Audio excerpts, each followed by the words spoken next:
Jag började ju med triangeln. Jag tycker det var alldeles för bökigt att hålla på och plocka ihop köket. Skruva ihop pump och grejer och rädd att få gängpaj när det är 30 minus eller stormar eller. Främst därför byggde jag det här för säkerheten. Ja, det här är mitt gamla kök. Det första jag byggde, det är av någon gammal pastakokningskastrull. Som jag har klippt isär och borrat lite i. Jag har vanliga såna här som jag har vikt till som köksställ. Bara trycker dit. Jag tror kunna fälla ihop det. Hur de kan ju ställa kastrullen här. Så. Om det är stabilt kan man packa snö. Och det funkade bra. Funkade väldigt bra.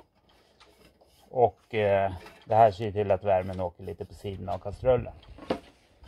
Men när jag plockade isär det så tog jag ur dem.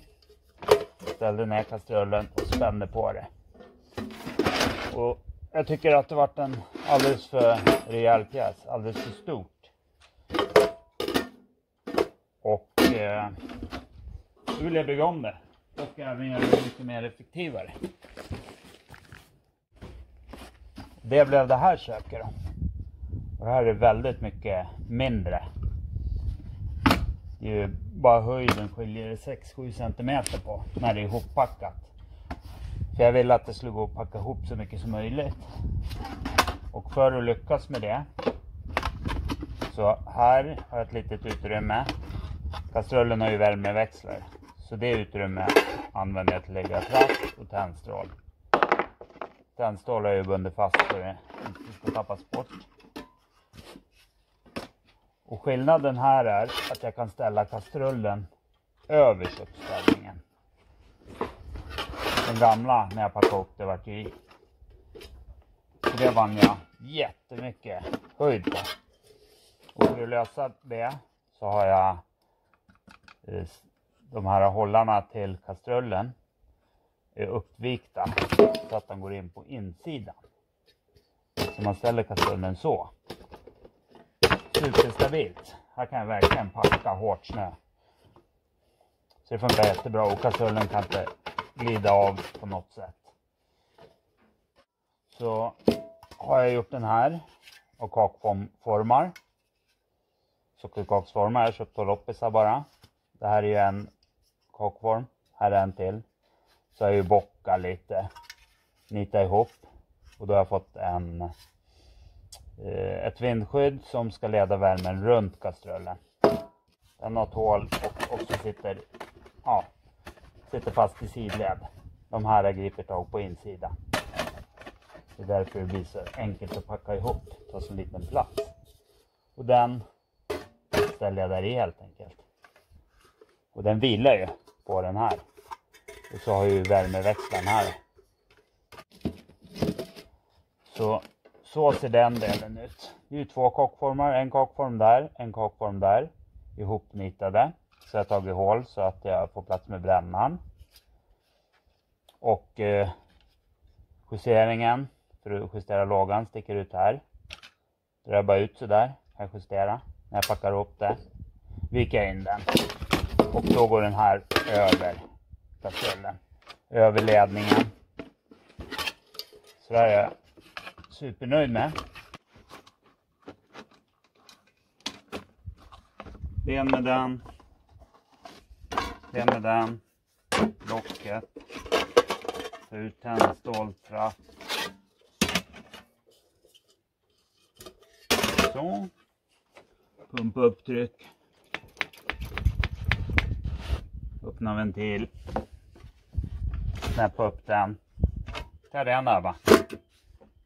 Släpper ut lite lagom. Förvärme då. Och när jag ser att det började ut och köket har blivit varmt. Då vrider jag på igen. Och sen är det bara dit med. Det är supersmidigt. Och jag behöver inte skruva med någonting. Det är ingenting som kan gå sönder. Sen är jag klar. När jag märker att snart kokar vattnet. Då vrider jag över den så. Då kommer köket gå någon minut till.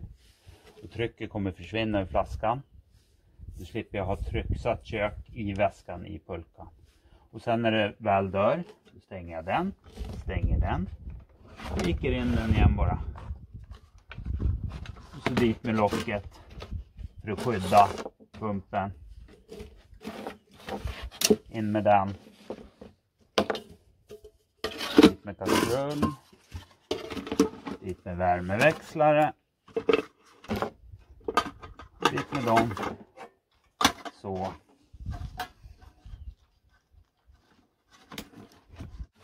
Och så är det bara att lägga ner köket.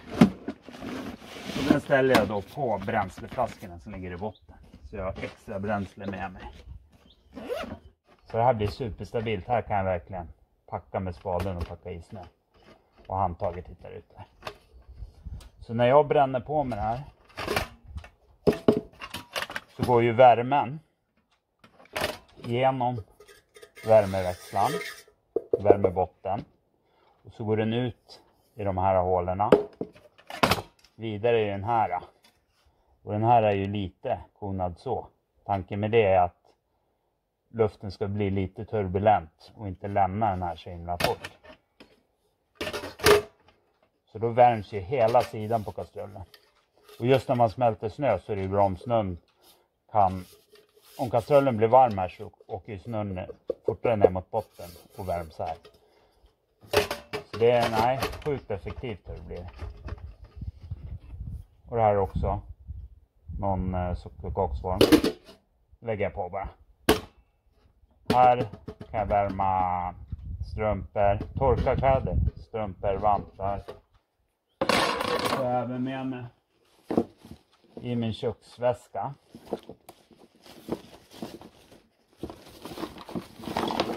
Bara en vanlig gummilina som jag trör över. Det brukar jag göra innan jag ställer på den. Så stoppar jag i strumpor, vantar bakom den här. Och ställer den där bara. Och så. Och sen när jag har smält snö så torkar jag det här samtidigt. Allt som hänger där. Och den här rymmer 3 liter. Och det sparar jag också bensin på. Då behöver jag inte smälta snö lika ofta. Inte köra lika många kastruller. Så jag är supernöjd över. Otroligt effektivt är det. Jag väger. Om man tar bort bränsleflaska, brännare, allting som inte hör till. Utan bara själva hemmabygget väger 700 gram. Och allt är byggt på också någonting som kommer från någon kastrull. Och så har jag även satt dit en glasfiberväv epoxy, supertunn. Säkert under 1 millimeter nästan. Och det är för att den inte ska smälta ner i snön. Jag har haft det problemet på senaste turen. Och nu tror jag kommer slippa det. När jag smälter det lite vatten så blir köket lite sådär. Och så fortsätter det. Då får man ju ta upp det hela tiden och packa under. Och så kylväska då. För att få plats med allt. Här har jag en 1 liters, en 1,5 och så en 0,6. Och när man fyller upp dem, man ska inte fylla dem ända till kanten, så blir det drygt 3 liter. Och så har jag väldigt lätt brännare. Och det köpte jag främst för att jag vill kunna ha en till med mig. En exakt lika brännare. Vilket också har hänt när kök har krånglat, så har jag bara bytt brännare och så har jag servat den jag tagit igen. Och även pumpen har gått sönder under en tur. Så den inte gick att använda. Så jag har med mig en extra pump också.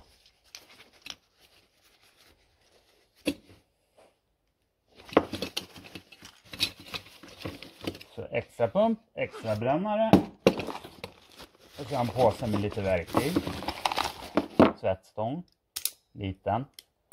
Superbra när jag ska mecka den bajonetten där. Om den sitter för hårt eller något. Och kan jag använda till en massa annat med. Skruvmejsel. Nu inte till köket direkt. Men bra till skiderna eller vad som helst. Och så köksverktyg med rensnål. För att kunna rensa munstycke. Ta det munstycke. Vilket behövs. Garanterat någon gång under en tur. En lite erfarenhet i alla fall. Och sen en liten ask. Med lite reservdelar.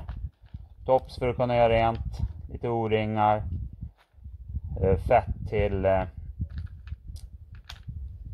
packningen i pumpen. Det har jag också råkat ut för. Och det här jag lagt i efterhand. Det är packningar till korkarna i flaskorna. Jag har med 2 stycken, det har också varit med om. De har blivit dåliga. Och flaskorna har börjat läcka. Så jag ändrar lite allt efter. Ja, försöker effektivisera allt hela tiden. Men nu tror jag att jag är helt nöjd. Och så här kommer det nog se ut för mig i all framtid. Det jag gjorde den här turen var ju den här plattan. För att ta bort värmeverkan när det snö. Och det här är ju, passar ju perfekt här också. Sådär, så den här väskan, 3 liter bensin, det är 16 dagars äventyr. Sen petar man ju på köket bara. Först sprutar ut bensin i det, utan att tända, så har det blivit blött där. Det sitter som en dyna där. Sen petar man på det så får det brinna sådär. Och det är bara för att när jag väl vrider på vredet så ska ju bensinen förångas direkt. Så att det blir en fin låga. Så tänder jag det för tidigt så slocknar det. Då får man ju om allting. Det gäller att förvärma ordentligt. Nu börjar det slockna. Då vrider jag på så här. Du får köpa full makaron. Där då. Nu brinner köket fint. Dra upp det lite grann.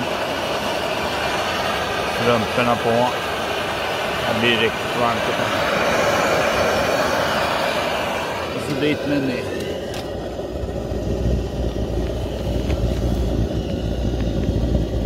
Nu vill jag inte ha ner snö på strumporna i onödan.